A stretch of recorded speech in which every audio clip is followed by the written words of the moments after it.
So my name is Vincent and I'm the sharpener here at Korin. Today we're in the showroom and I wanted to talk to you about how to choose your knife. So a couple of things that you want to keep in mind when choosing a knife. First and foremost, Japanese knives are a little bit different than your standard European or American knives.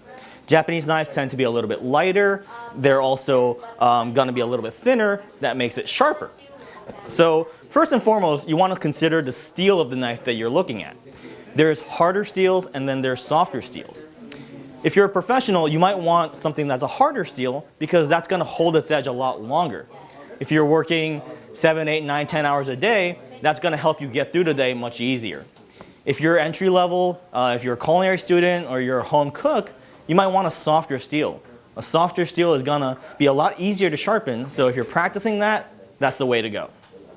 The other thing you want to think about are the ratio of the bevels on a Japanese knives. I'm not sure if you guys know this, but European knives or American knives are usually sharpened symmetrically, but Japanese knives are sharpened asymmetrically. And depending on the knife you choose, there are ratios that are 70-30, 80-20, or even 90-10. And you're going to sharpen these a little bit differently, so you want to keep that in mind. Lastly, you want to think about the size of the knife that you're purchasing. A larger knife tends to be a little bit more versatile. If you're cutting a big chunk of meat or a large squash, for example, a larger knife is going to be able to do that more cleanly.